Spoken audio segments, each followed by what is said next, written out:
भैया आज आमदार झाल्यानंतर सर्वत्र आज साईबाबाच्या दर्शनाला आला, काय आज बाबांना प्रार्थना केली? निश्चितपणाने आज आनंद होतो आहे.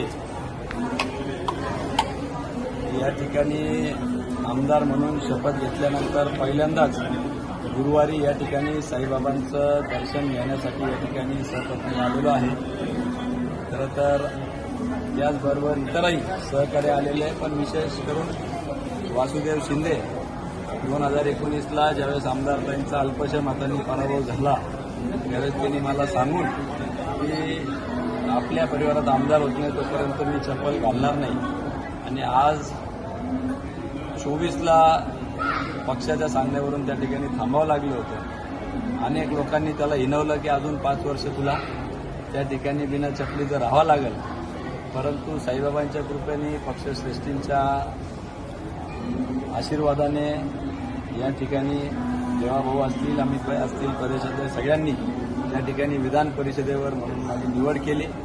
आणि त्यामुळं आज गुरुवार दिनी त्यांनी चप्पल न घालण्याचा जो संकल्प होता तो या ठिकाणी पूर्णत्वास जात आहे. त्याच्यामुळे हा दुहेरी आनंद आहे. एकीकडे आमदार झाल्याचं, त्याबद्दल साईबाबांचे दर्शन घेऊन आशीर्वाद घेऊन पुढील कामासाठी ऊर्जा घेऊन जाण्यासाठी आलेले. त्याचबरोबर ज्या सहकाऱ्यांनी त्या ठिकाणी त्याग केला त्या सहकार्याचाही या ठिकाणी विशेष कौतुक करण्यासाठी खरं तर मी आलेलो आहे. तालुक्यात काय विषय आहेत आता? सर्वप्रथम साईबाबाच्या दर्शनानंतर काय सोडवलं जाणार आहे? अनेक प्रश्न आहेत, ज्वलंत प्रश्न आहे, युवकांचे प्रश्न आहे, शेतकऱ्यांचे प्रश्न आहे. सध्या पेट्रोल डिझेलचे थोडीशी अनियमितता चालू आहे. जिल्हा पुरवठा अधिकाऱ्यांशी संवाद करून त्या ठिकाणी कसं सुरळीत होऊ शकतं. कुंटंब्या फाट्यावर अनेक दिवसांपासून वाहतूक कोंडी होती ते प्रश्न आहे.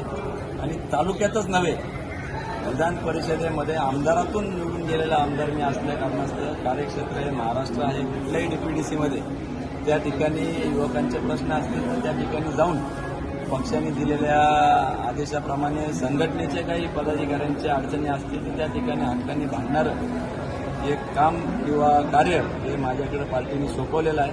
निश्चितपणाने तालुक्यासह जिथं जिथं पक्ष सांगेल त्या ठिकाणी न्याय झाल्याचं मी काम करणार. पेट्रोल डिझेल इंधनचा जो सध्या आता तुटवडा जाणवतो, एकीकडे आपण सीएनजी प्रकल्प उभा केला जातो, कसा फायदा आता तो? आणि निश्चितपणाने सीएनजी मुळे आयात ज्या प्रमाणात पेट्रोल डिझेल व्हायची त्या प्रमाणात त्या ठिकाणी काही अंशी कमी होण्यासाठी मदत होते. हे फक्त केंद्राने घेतलेलं आहे, आदरणीय मोदी साहेबांच्या नेतृत्वात घेतलेल्या धोरणांमुळे शक्य झालेलं आहे. आज रोज 8 ते 10 टन त्या ठिकाणी आम्ही सीएनजी सप्लाय करतो आहे. अनेक भाविक साईबाबांना येतात. सुदैवाने सीएनजीचा सप्लाय नियमित असल्यामुळे त्यांना त्या बाबतीत कुठली अडचण येत नाही.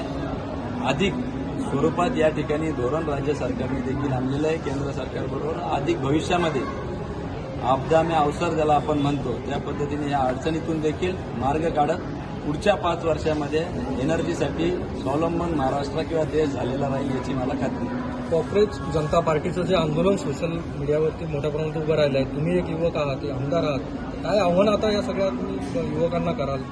आणि निश्चितपणाने आंदोलन म्हणण्यापेक्षा त्या ठिकाणी सगळ्यांनी एक नोंद करून हे दाखवण्याचा प्रयत्न केलेला आहे की युवा शक्तीला कोणी कमी लेखू नये किंवा त्यांच्या प्रश्नांवर कोणीही गांभीर्याने घेत नाहीये असं वक्तव्य जबाबदार व्यक्तींनी करू नये. याच्यातून हाच एक घेणारा बोध आहे असं मला वाटतं. परंतु त्याच्या आडून काही राजकीय पक्ष त्यांचा स्वार्थ साधण्याचा प्रयत्न करतात. अशा देखील घटना पुढे आल्याचं आता आपल्याला दिसून येतंय. परंतु काही अंशी त्यातली भावना देखील राज्यकर्ते म्हणून आम्ही सगळ्यांनी समजून घेतली पाहिजे की मूळ प्रश्नांना बगल न देता खऱ्या अर्थाने आज आपण बघितलं तर एवढी ग्रोथ 13व्या नंबरवरून आज 3ऱ्या-4थ्या अर्थव्यवस्थेवर आलेलो आहे. ही एका दिशेने चाललेली वाटचाल कुठंतरी त्याला खंड पाडण्याचा प्रयत्न देखील काही शक्ती करत आहे. परंतु सगळेच त्यामध्ये त्या भावनेतून आहे असं मी म्हणणार नाही. काही अंशी युवकांची भावना या ठिकाणी निश्चितपणाने राज्यकर्ते म्हणून समजून घेऊन त्यांचे देखील प्रश्नांना प्राधान्य देऊन अशा पद्धतीचं वक्तव्य जबाबदार व्यक्तींनी टाळावं हेच याच्यातून घेतलेला बोध आहे. थँक्यू.